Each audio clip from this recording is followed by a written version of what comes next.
তোমরা রাগে হোক, দুঃখে হোক, হতাশায় বা আক্ষেপ নিয়ে এই ধরনের কথাগুলো নিশ্চয়ই বলো যে তোমার স্বভাব কখনো বদলাবে না, ওদের স্বভাব কখনো বদলাবে না, ওর স্বভাব কখনো বদলাবে না, আর মানুষের স্বভাব কখনো বদলাবে না।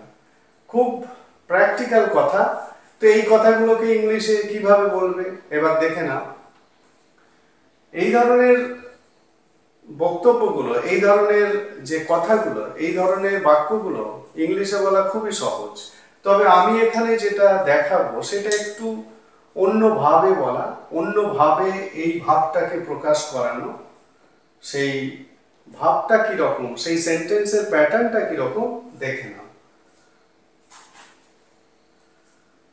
এখানে দেখো, বদলাবে না এটা হচ্ছে আসল ভার্ব বা মূল অ্যাকশন।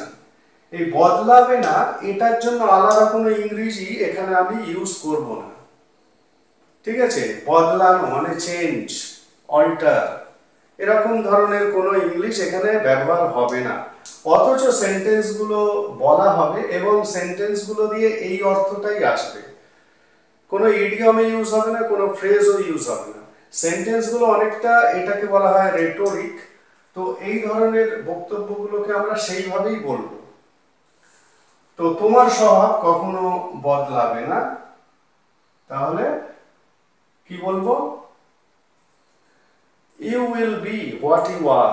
খুব সহজ সেন্টেন্স, একবার বলতে পারলে বাকিটা নিজেরা খুব সহজে অন্যগুলোকে তৈরি করতে পারবে।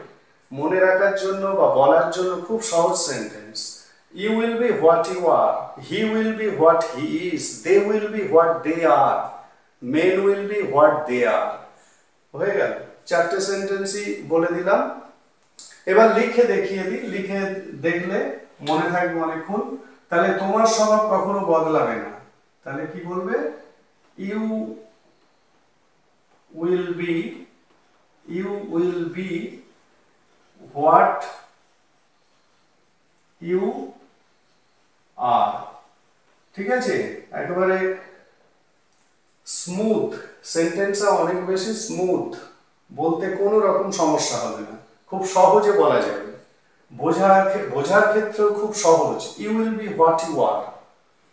ওদের স্বভাব কখনো বদলাবে না, তার মানে দে উইল বি, তার মানে দে, ওরা যেখানে আছে সেখানেই থাকবে। They will be what they are, what they are. ঠিক আছে, they will be what they are. ওদের স্বভাব কখনো বদলাবে না, ওর স্বভাব কখনো বদলাবে না।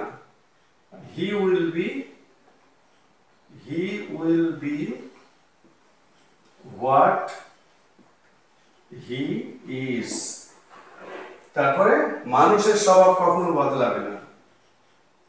Men will be what they, মানুষ যেহেতু ওই জন্য পরে মেনটা আর বসবে না, সেটা প্লুরাল ফর্ম দে হিসাবে বসবে। তার মানে men will be what they are. তাহলে বোঝা গেল সেন্টেন্স গুলো কিভাবে তৈরি হলো। এখানে স্ট্রাকচারটা ওইভাবে প্লেস করা যাচ্ছে না, মানে বলা যাচ্ছে না স্ট্রাকচারটা। মানে একটা সেন্টেন্সকে বুঝে নিতে পারলে বাকিগুলো খুব সহজ হয়ে যাবে। সেন্টেন্স গুলো খুবই স্মুথ, আবার বলছি, খুব বলতে খুব সহজ লাগবে, বুঝতেও খুব সহজ লাগবে। তাহলে এই ধরনের সেন্টেন্স গুলোকে এবার থেকে এইভাবে বলবে।